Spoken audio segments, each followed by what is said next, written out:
Welcome back mga ka-wonder! In today's video, bibisitahin natin ang Taal Lake. And one of the best places to see this beautiful lake up close and personal is in the Baywalk of Talisay, Batangas. Just a 2 to 3 hours drive from Manila, you will reach the sleepy town of Talisay, Batangas. This town is known to be the gateway to Taal Volcano. Taal Volcano is the second most active volcano in the Philippines. It is surrounded by the view of Taal Lake, which is both stunning and mesmerizing at the same time. Isama ko na rin sa pag-iikot ang Talisay Public Market na katabi lang mismo ng Talisay Baywalk. Dito natin masisilip kung ano-ano nga ba ang binibenta sa loob ng kanilang palengke. At syempre, di natin tatapusin ang video kung di tayo kakain sa isa sa mga kainan na makikita sa bayan ng Talisay, Batangas. This time, titikman natin ang balbakwa na may kasamang food review para malaman nyo kung masarap ba ito o hindi. Tara, simulan na natin ang adventure. Let's go!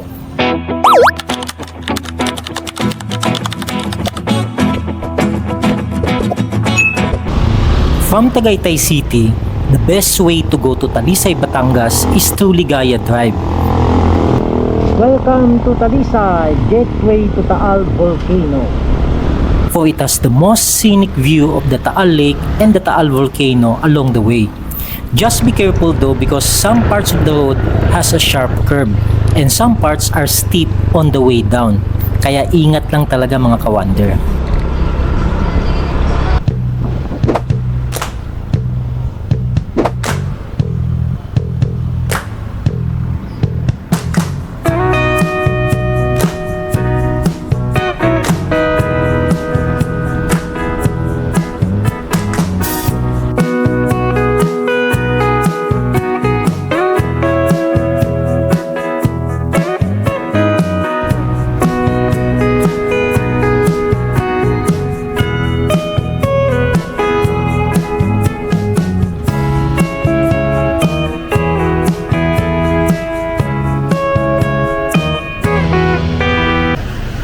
So, nakapag-park na nga tayo dun banda mga ka-wonder, no?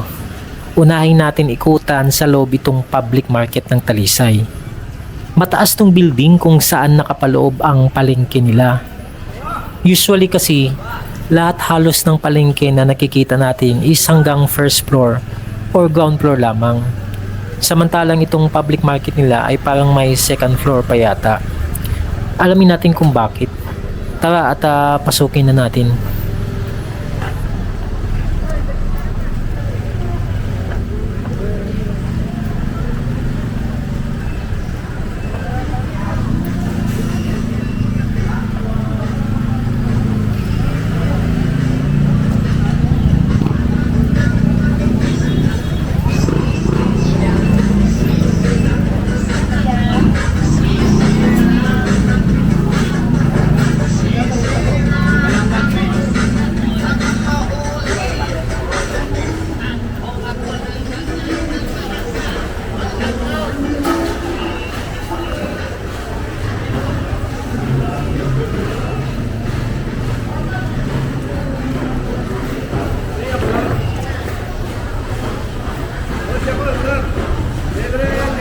Magkano kilo dyan?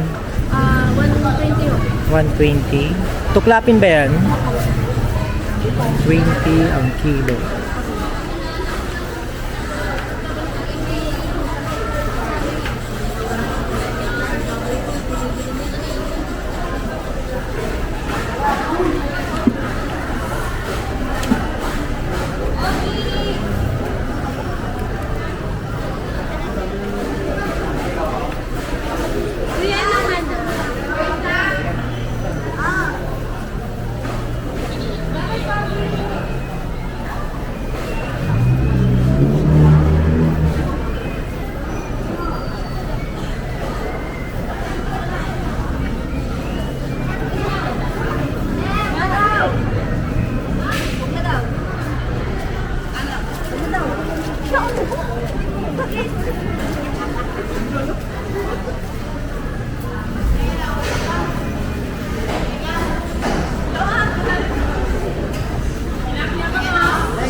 Ito yung tawilis. Fresh na tawilis.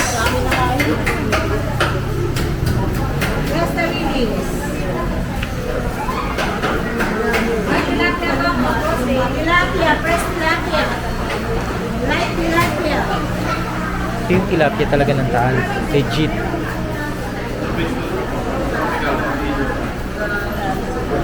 Ay, bossing, tilapia bangus. Tawilis. Yan, fresh tilapia. Magkano ang kilo ng tawilis ate? 100 lang, boy naman. 100 ang kilo. Okay. Kukuha kayo, boneless bangus. Ang tawilis ay endemic na isda na makikita lamang dito sa lawa ng Taal. At ito ay tinuturing na endangered species. At pinangangambahan na one of these days ay tuluyan na nga itong mawala mga kawander. Sariwa naman yung mga karne.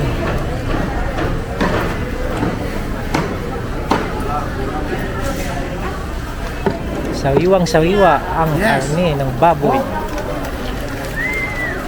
Hot and sexy.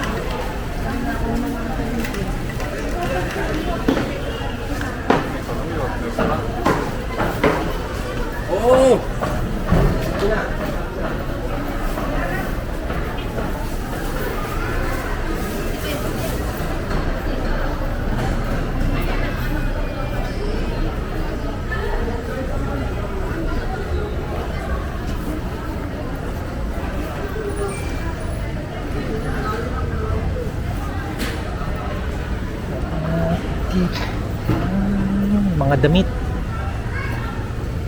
sandal,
dito yung mga kakanin.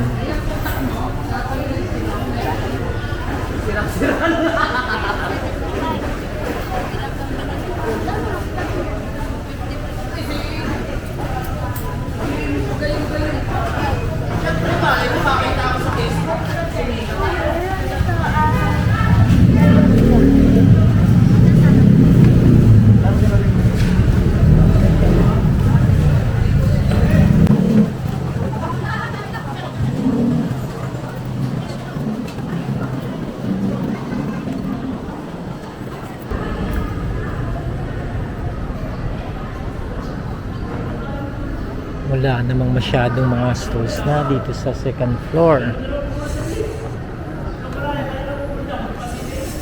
Halos sarado lahat.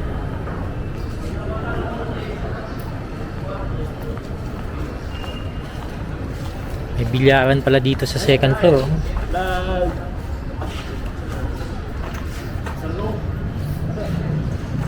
Anong oras nagbukas mga itong? Mamayang hapon? Mga 10? 9? So, may mga kainan pala dito sa second floor. Kaya lang, sarado siya. Mamaya-maya pa daw magbubukas. Maganda ang pwesto dito sa second floor kasi ito yung view na makikita nyo.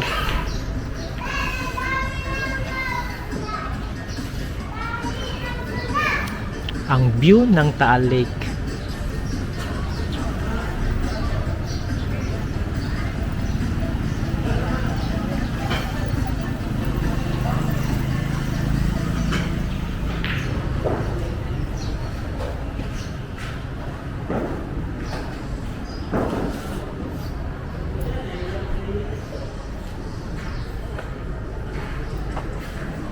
Time check ano, almost magna-9 na tayo ngayon ng umaga mga ka-wonder.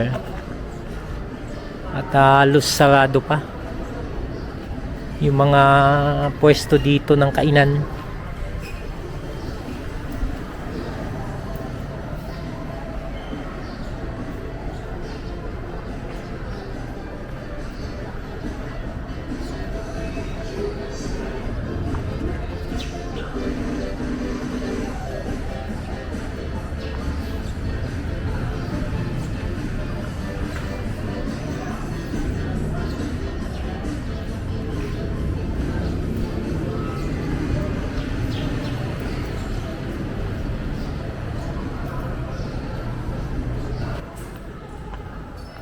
Tapos dito pala sa second floor ay may entrance at exit din dito sa Pure Gold.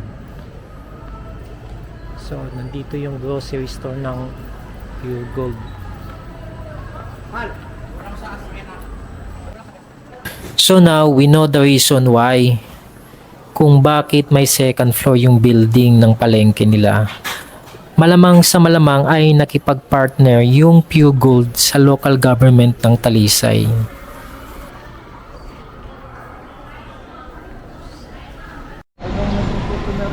So, galing na tayo dun sa second floor mga ka-wonder. At ngayon naman, pupunta na natin ang Baywalk. At ito ay katabi mismo ng kanilang palengke. Tara.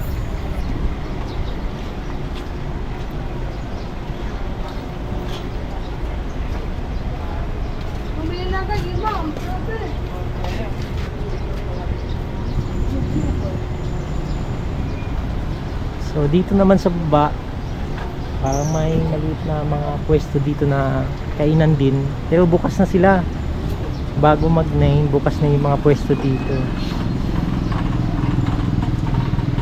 Pwede nang bumili ng mga pagkain.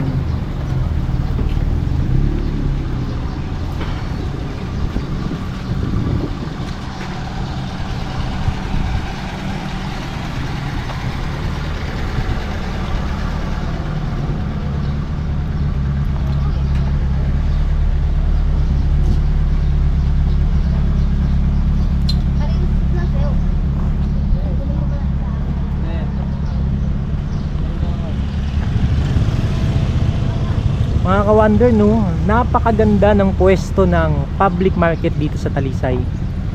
Kasi ito lang yung public market na nakita ko na malapit talaga dito mismo sa Taal Lake.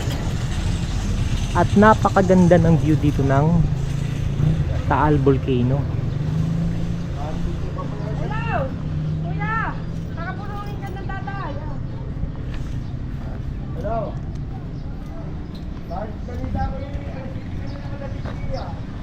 Ayan, may Talisay Baywalk restroom.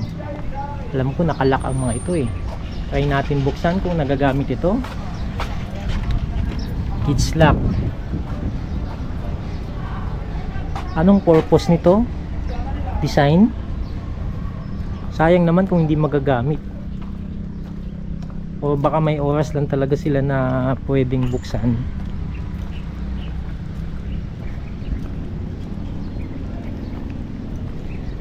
Ayan mga ka-wonder, malinis. Kaya lang may patay na isda.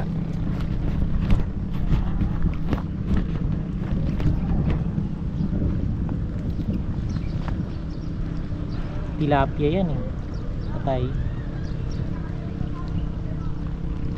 There are cases kasi na may fish kill dito sa Taal Lake.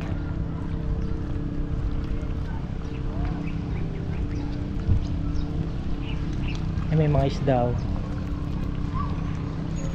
sa gilid.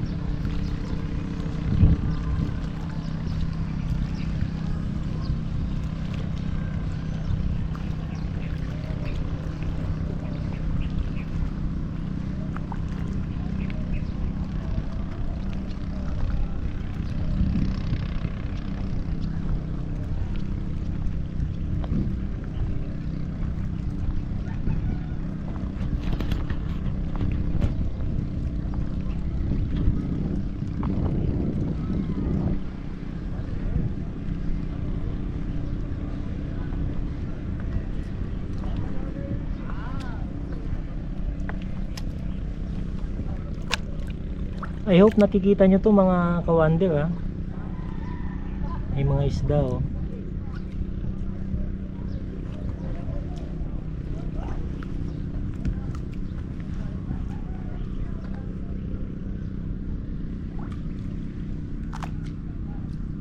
Ano kaya mga isda to? Siguro tilapia, bangus, at saka yung tawilis. Native na isda yan dito sa Taal Lake, yung mga tawilis.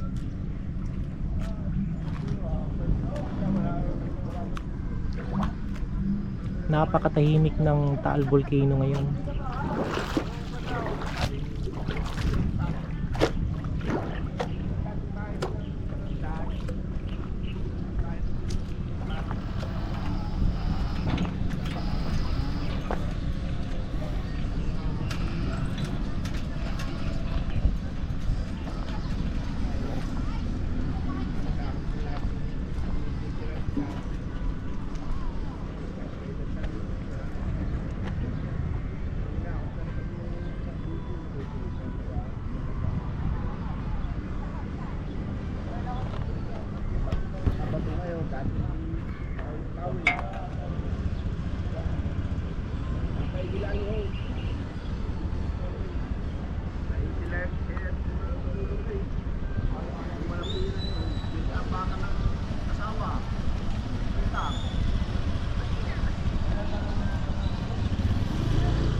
May mga patay na isda talaga mga kawander, no? Ewan ko, parang ano to eh, parang hito yung nakalutang.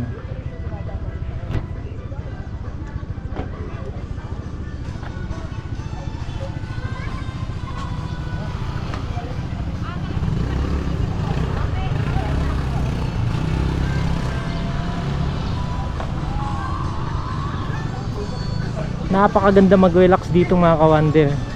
Kung nakikita nyo dito sa gilid na to, may mga benches,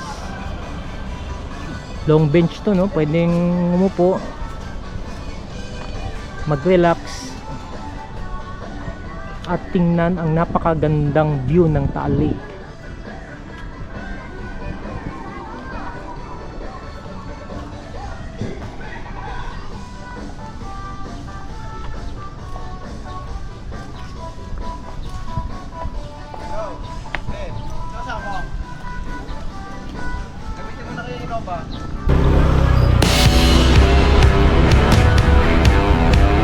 We are back on the road mga kawander. This time we are going to look for a place to eat. Something authentic or something special here in Talisay, Batangas.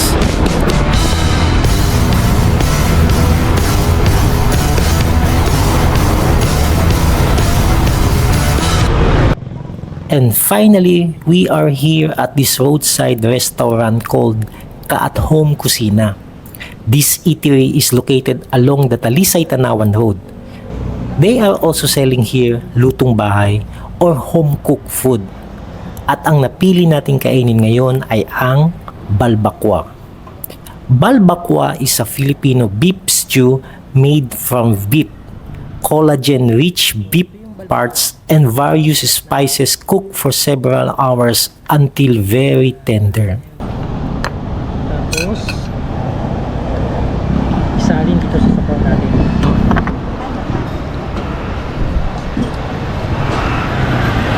Napakalambot.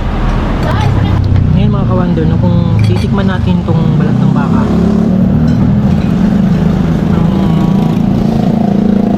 wala siyang lasa. Kumbaga nilaga lang siya pero hindi siya nilagyan ng pampalasa.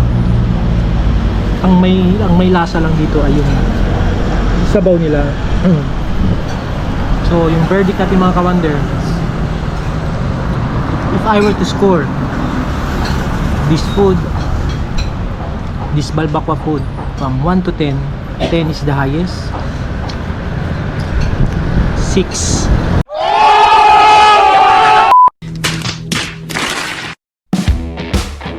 Thank you very much for watching my video.